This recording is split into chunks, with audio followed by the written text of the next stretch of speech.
봄에는 나들이 객도 많고요. 또 한낮에는 또 졸기도 하고 졸음도 많이 오니까 교통사고가 많이 발생하는 계절이라고 합니다. 실제로 도로상에서 교통사고 발생하는 장면 왕왕 목격할 수가 있었습니다. 네, 그렇습니다. 이 교통사고는 조심해야 하는 게 사고 당시에는 별로 다치지 않은 것 같은데 후유증이 발생하는 경우가 참 많다고 합니다.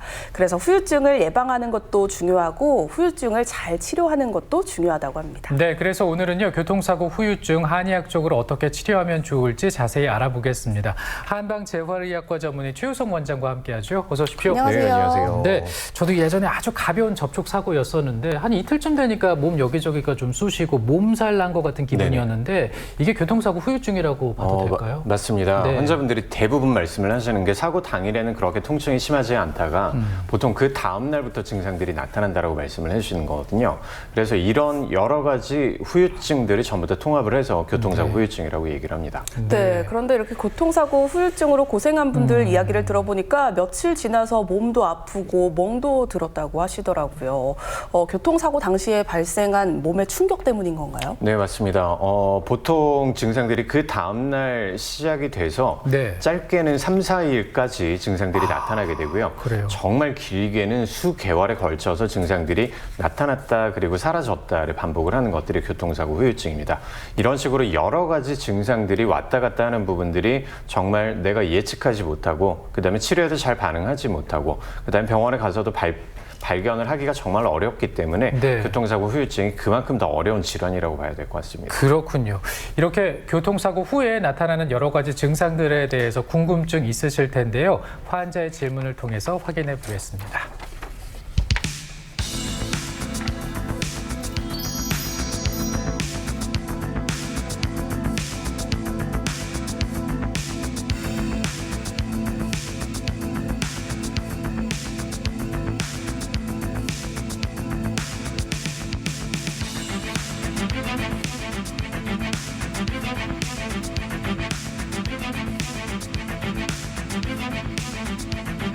네, 환자분들이 교통사고가 난 다음에 부딪히지 않거나 다치지 않은 부분들이 점점 통증이 퍼져나간다는 이런 말씀들을 많이 하시거든요. 자, 이 사례자분께서도 넘어지면서 한쪽으로 뭔가 멍이 많이 들었다는 부분들은 해당하는 부위에 타박상이 있었는데 그 다음 날부터 며칠간에 걸쳐서 점점 온몸이 부딪히지 않은 부분들까지 통증이 나타났다라고 말씀을 해주셨습니다. 자, 옛날 사람들은 이런 증상들을 어혈, 그리고 죽은 피, 굳은 피, 이 피들이 돌아다닌다라고 인식을 했었고요. 실제적으로 의학적으로 해석을 해보면 우리의 몸은 어떤 충격을 받았을 때 내 뇌와 그다음에 내부 장기들을 충격을 최소화하려는 방향으로 내 몸을 보호를 하게 되거든요. 이런 과정 중에서 평소 때 우리가 쓰는 방향들과 전혀 틀리게 예를 들어서 내가 왼쪽 편으로 넘어졌다라고 인식을 해보겠습니다. 그러면 넘어질 때 왼쪽에 충격이 가해지고 내 머리나 아니면 내 몸통이 부딪히지 않기 위해서 오른쪽에 있는 근육과 인대와 힘줄을 다시 또 사용을 같이 하는 거죠. 첫날에는 보통 잘 나타나지 않습니다. 그리고 보통 사고가 난 그 다음 날의 통증이 가장 높아지는 게 교통사고 후유증의 특징이고요. 이게 3, 4일 지나고 일주일, 2주일 지나가면서 천천히 해당하는 부위들이 기능 제한이 따르는 것들을 우리가 교통사고 후유증이라고 얘기를 합니다. 따라서 가장 중요한 부분들은 어떤 사고가 났을 때 내가 어디가 손상이 됐고 그 다음에 그 주변 부위들이 어떤 식으로 반응을 했는지를 명확하게 따져서 적절한 치료를 계획하는 겁니다.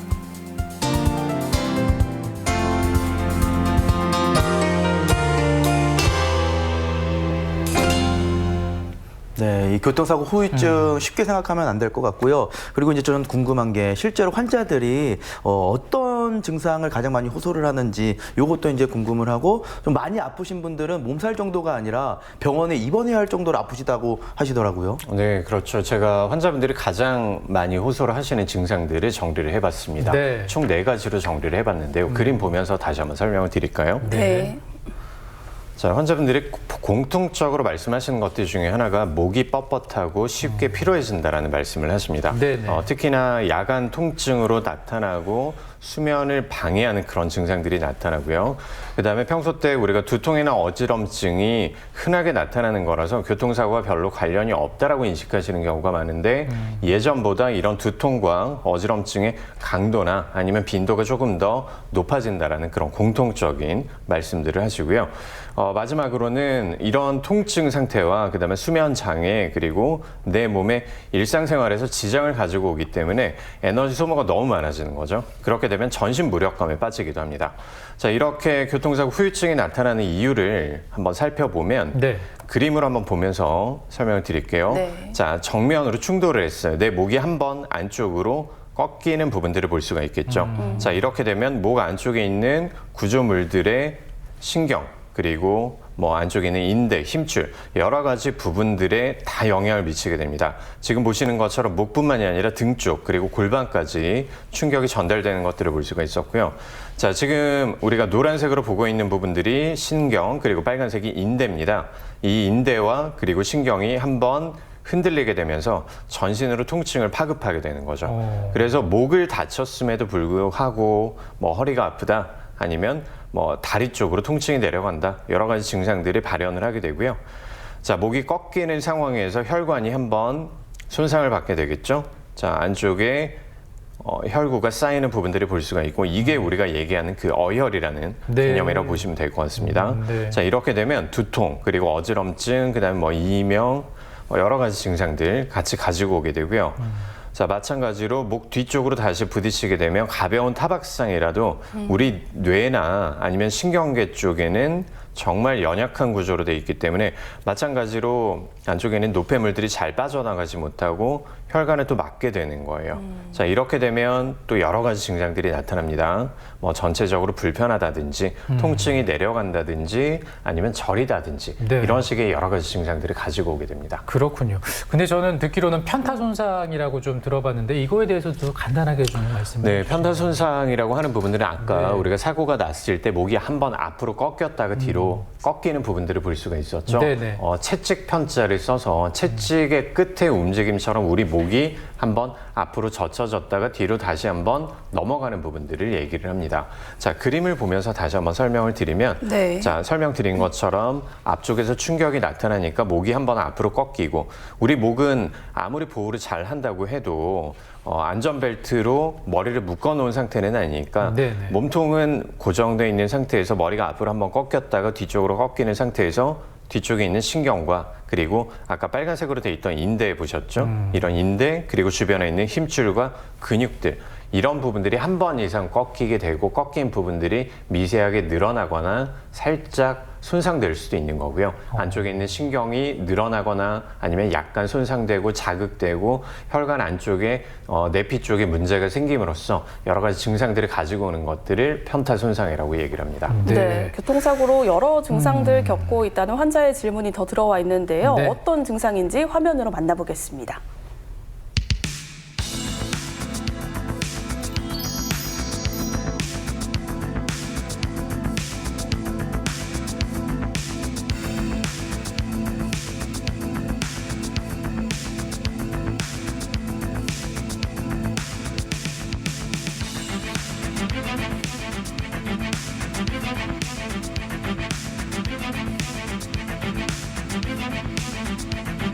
환자분들 중에서는 사고 때 충격 자체는 그렇게 심하지 않았고 그리고 사고 당일에는 그렇게 통증이 심하지 않았는데 그 다음날 아침에 통증이 많이 심해지거나 아니면 전혀 충격이 가해진 것 같지 않은 부위에도 통증을 느끼시는 분들이 있습니다. 특히나 우리 운전자분들 중에서 충격으로 인해서 내가 부딪히거나 아니면 다친 것도 아닌데 손목이 아프거나 아니면 발목이 아프거나 아니면 무릎에 통증이 있다 이런 식으로 말씀들을 많이 하시거든요. 이런 경우에 저희들은 환자분들의 충격 양이나 아니면 충격의 방향이나 아니면 충격이 어떤 식으로 내 몸이 반응을 했는지 이런 부분들이 명확하게 따져보려고 노력들을 많이 합니다. 앞서 말씀해 주셨던 손목이랑 손 쪽의 통증 같은 경우에는 우리가 직접적으로 타격을 입지 않았다라고 해도 충격을 받기 직전에 내 뇌는 순간적으로 충격이 온다라는 인지를 하고 내 몸에 긴장을 높임으로써 충격을 방어하려고 노력을 많이 하거든요. 그래서 순간적으로 핸들을 쥐고 있는 힘의 높아지거나 아니면 손목 쪽에 과도하게 힘을 주거나 아니면 뭐 팔꿈치나 어깨까지 이런 식으로 힘을 주는 과정에서 통증을 나타내는 경우들이 생각보다 빈번합니다. 자, 마찬가지 이치로 우리가 브레이크를 밟고 있는 발이 그대로 있는 게 아니겠죠. 내가 충돌이 일어나기 직전에 브레이크를 세게 밟거나 이 과정들에서 발목에 통증이 나타나거나 아니면 무릎 쪽에 무리가 가는 등 여러 가지 증상들이 나타날 수 있습니다. 그래서 일반적인 움직임과 틀린 동작들을 하기 때문에 교통사고 후유증이 그만큼 더 무섭다라고 봐야 되겠죠.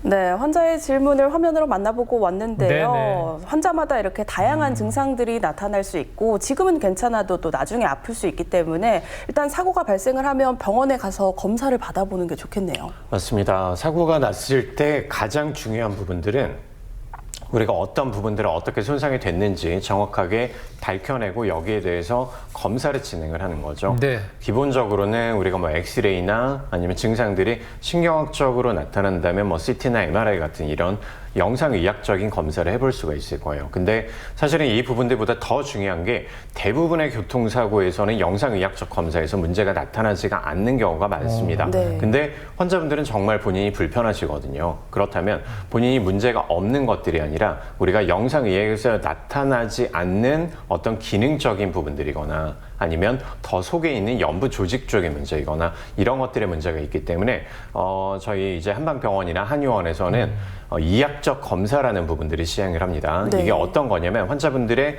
뭐 관절이나 아니면 근육이나 아니면 여러 가지 척추나 이런 부분들을 움직여 보고 그리고 그 활동하는 모습들을 보고 저 같은 경우에는 환자분들이 처음 병실에서 이제 들어오는 부분들, 걷는 모습들, 그다음에 의자에 앉는 것들, 네네. 의자에 앉았다가 베드에 눕는 것들 이런 조그마한 동작들을 보고 이 사람의 어디가 문제가 있을까를 노력해 보려고 합니다. 그래서 이런 부분들을 보고 이 사람은 통증이 지금 어디에 있고 기능 제한이 어디 있기 때문에 치료를 어떻게 해야 되겠다. 이런 이학적 검진도 훨씬 더 중요하다고 말씀드려야 되겠습니다. 네. 네. 그러면 이제 한방으로는 또 어떻게 치료하는지 자세하게 알아볼 텐데 이 한약이나 침은 어떻게 활용이 되는 건가요? 네, 보통 교통사고 후유증에 있어서 저희가 가장 많이 사용하는 것들 중에 하나가 침과 그다음에 약물요법이거든요. 침 중에서도 약침이라는 치료법들을 사용을 합니다. 특히나 약침 중에서도 신바로 약침이라는 약침을 가장 많이 사용을 하는데요.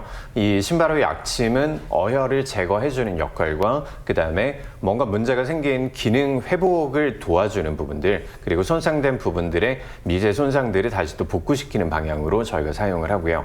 어혈을 치거나 아니면 빼내주거나 아니면 근육이 긴장돼 있거나 특히나 환자분들이 가장 이제 힘들어하시는 것들 중에 하나가 생각보다 사고가 나 보신 분들은 아시겠지만 생각보다 많이 놀랍니다. 네. 소리도 엄청 크다라고 보통 말씀들을 하시고요. 네. 잠을 잘 못 잔다, 어지럽다, 두통이 있다 이런 자율신경계의 어떻게 보면 교란 상태라고 봐야 되겠죠. 이럴 때는 안정시키는 역할들을 해줘야 되고 이것들은 우리가 휴식을 취한다고 다 되는 부분들이 아니라 적절한 뭐 신경계를 안정시킬 수 있는 한약들을 사용을 해서 환자분들의 증상들을 완화시키고는 합니다. 네, 치료법 가운데 또 이제 추나요법도 있지 않습니까? 네, 어떻습니까? 네, 추나요법 같은 경우에는 결국 잘 알고 계시겠지만 내 몸의 움직임에 제한이 생긴 부분들을 제대로 다시 돌아갈 수 있도록 만들어주는 것들이 추나요법이거든요. 특히 아까 우리 영상에서 잠깐 보셨던 것처럼 목을 다치지만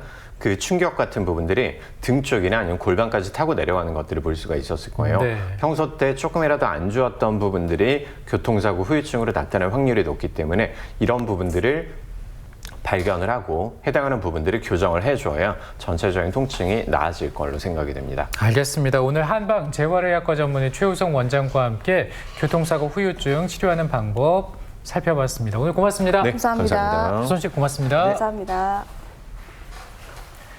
옷차림 가벼워지면서 체중 관리하는 분들 많으실 텐데요. 근데 고강도 운동을 하다가 갑자기 이제 근육이 녹아내리는 질환이 생길 수 있다고 하는데 이 질환이 횡문 근육 근육해증이라고 합니다. 조심하셔야겠어요. 네, 그렇습니다. 몸에 큰 무리가 와서 근육이 파괴되면서 발생하는 질환이라고 하는데요. 네. 나에게 맞는 강도로 점차 늘려가면서 하는 게 예방법이라고 하니까 운동 시작하신 분들 주의하셔야겠습니다. 네, 자 오늘 황사 조심하시고 또 안전하게 보내시기 바랍니다. 저희는 내일 또 생방송으로 알차게 준비해서 인사드릴게요. 고맙습니다.